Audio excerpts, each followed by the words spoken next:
परमाराध्य सद्गुरु महाराज के प्रवचन पाठ महर्षि में सत्संग सुधा सागर से प्रवचन संख्या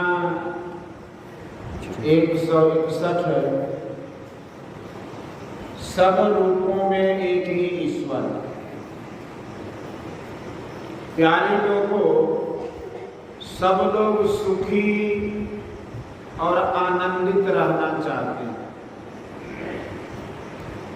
मन और इंद्रियों को जो सुहाता है उसको लोग सुख कहते हैं, और इससे जो आनंद मिलता है उससे आनंदित होते हैं। मन संसार के पंच विषयों को ग्रहण करता है। वे विषय हैं रूप, रस, गंध, स्पर्श और शब्द। इन विषयों के अतिरिक्त और कुछ संसार में देखने में नहीं आता है। संसार के भोगों में फंसकर लोग उस आनंद को नहीं प्राप्त कर सकते जो सदा आनंद ही आनंद बना रहे। इसलिए जीवों को उस आनंद की प्यास लगी ही रहती है। इंद्रियां नाशवान है, इसलिए उनका सुख भी अनित्य है। चाहिए कि नित्य आनंद की प्राप्ति हो और जिसका कभी अंत न हो, ऐसा सुख हो और इसी के संबंध का आनंद हो। इसी की प्राप्ति के लिए यत्न है ईश्वर की भक्ति। ईश्वर भक्ति के लिए ईश्वर स्वरूप का जानना आवश्यक है। ईश्वर स्वरूप अव्यक्त है, इंद्रियातीत है। जीवात्मा भी अव्यक्त है और इंद्रिय ज्ञान से परे। परमात्मा को जीवात्मा ही जान सकता है। किसी एक इंद्रिय से ग्रहण होने योग्य पदार्थ दूसरी इंद्रिय से ग्रहण नहीं होता है। उसी तरह ईश्वर चेतन आत्मा के अतिरिक्त किसी से ग्रहण नहीं हो सकता। ईश्वर क्या है? यह प्रश्न ठीक है। इसका उत्तर है कि जो चेतन आत्मा से ग्रहण हो। चेतन आत्मा जब तक इंद्रिय, मन, बुद्धि में रहती है तब तक उसको ईश्वर दर्शन नहीं हो सकता। जैसे आंखों पर पट्टी रहने से बाहर की चीज दिखाई नहीं पड़ती, यद्यपि आंख में देखने की शक्ति है। इसी तरह चेतन आत्मा पर जो शरीर इंद्रिय का आवरण है, इस कारण से ईश्वर का दर्शन नहीं होता है। इन आवरणों को हटाइए तो ईश्वर का दर्शन होगा। कितने लोग कहते हैं कि ईश्वर आकर स्वयं दर्शन देंगे, जिस रूप में हम दर्शन करना चाहेंगे। रूप को देखने से ईश्वर स्वरूप का दर्शन नहीं होगा। राम, कृष्ण, दुर्गा, शिव आदि अनेक रूप हैं और इन सब रूपों को लोग ईश्वर मानते हैं।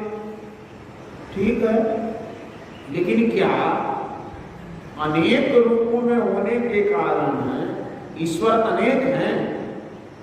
ईश्वर अनेक हैं यह किसी को मंजूर नहीं हो सकता। ऐसा कह सकते हैं कि सब रूपों में एक ही ईश्वर है। उस एक ईश्वर को जानने के लिए क्या उपाय है? अपने को पवित्र करो। संत दादू दयाल जी ने कहा कि घर माहे कर निर्मल राखै, पंचो धोवे काया कपड़ा। और संत कबीर साहब ने कहा घूंघट का पट खोल रे तो वो पीऊ मिलेंगे। जब ऐसा हो तब ईश्वर का दर्शन होगा। और यही ईश्वर भक्ति की पराकाष्ठा है। अपने को स्थूल से सूक्ष्म में और सूक्ष्म से कारण में, कारण से ऊपर महाकारण में ले जाओ, फिर कैवल्य दशा प्राप्त करो। इसके लिए पहले सिमटाव की आवश्यकता है। प्रत्येक वस्तु जिसका सिमटाव होता है, सिमटाव से विपरीत ओर को बढ़ती है। अभी हमारा मन चेतन आत्मा से मिला हुआ है। मन इतना सिमट जाए कि एक बिंदुता प्राप्त कर ले, तब उसकी ऊपर चढ़ाई हो जाएगी। इस चढ़ाई या आरोहण में चेतन आत्मा केवल दशा प्राप्त करेगी और ईश्वर को भी प्राप्त करेगी। इसके लिए ध्यान करना चाहिए। ध्यान में पहले स्थूल अवलंब चाहिए। इसके लिए पहले स्थूल जप और फिर स्थूल मूर्ति का ध्यान हो, फिर सूक्ष्म ध्यान करो। सूक्ष्म ध्यान दृष्टि योग से होता है। सूक्ष्म ध्यान के लिए संत दादू दयाल जी का वचन है, मन ही सन्मुख नूर है, मन ही सन्मुख तेज, मन ही सन्मुख ज्योति है, मन ही सन्मुख सेज, मन ही सो मन थिर भया, मन ही सो मन लाय, मन ही सो मन विरिया, दादू अनंत न जाए। शब्द के लिए कहा गया है कि साध शब्द सो विधि रहे, मन राखे बिन माय, असाध शब्द बिन क्यों रहे, तभी बिखरी जाए। संत दादू दयाल जी जो दृष्टियोग करता है, सूक्ष्म मंडल में प्रवेश करता है और शब्द ध्यान से सूक्ष्म मंडल को दृश्य और अदृश्य दोनों जगत को पार करता है। मुक्ति को उपनिषद में आया है, प्रभाशून्यम मनःशून्यम बुद्धि शून्यम चिदात्मकम अदव्यावृतो रूपोसो समाधिर्मुनि भावितः। अर्थात ज्योति, मन तथा बुद्धि रहित होकर केवल चैतन्य आत्मा ही रहे, यह अदव्यावृत्ति, जिसको किसी दूसरे की आवश्यकता न हो, समाधिस्थ मुनियों से अभिलषित है। उसके वास्ते ब्रह्म ज्योति को पार करके नादानुसंधान, नाम भजन करना है। यहाँ ईश्वर को किसी रूप में बुलाकर दर्शन करना नहीं है, बल्कि शरीर इंद्रियों को छोड़कर पवित्रता पूर्वक रहकर ईश्वर दर्शन किया जाता है। घर वार में रहने वाले भी इसका साधन कर सकते हैं, सबको इसका अभ्यास कर सकते हैं। इसके लिए मन की शुद्धि होनी चाहिए। मन की शुद्धि के लिए 5 पाप नहीं करो, झूठ नहीं बोलो, चोरी नहीं करो, किसी प्रकार की नशा को मत लो, बेविचार मत करो और हिंसा नहीं करो। जो अपने को पापों से बचाता है वो भजन ठीक ठीक कर सकता है। जो भजन करता है वो पाप कभी नहीं कर सकता। इसके लिए आनी भक्ति के लिए प्रेम की बड़ी आवश्यकता है। संत कबीर साहब ने कहा है कि प्रेम बिना जो भक्ति है सो निज दिव्य विचार उदर भरण के कारण जन्म कमायो सार। यदि ख्याल करो कि यह भक्ति कलयुग में नहीं होगी तो यह समझना भूल है। आज तक 5000 वर्ष कलिकाल को हुए, इसके अंदर इतने संत महात्मा हो गए।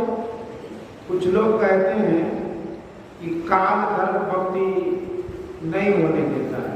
गोस्वामी तुलसीदास जी ने कहा कि काल धर्म व्यापे नहीं ते ही रघुपति चरण प्रीत अति जेहि।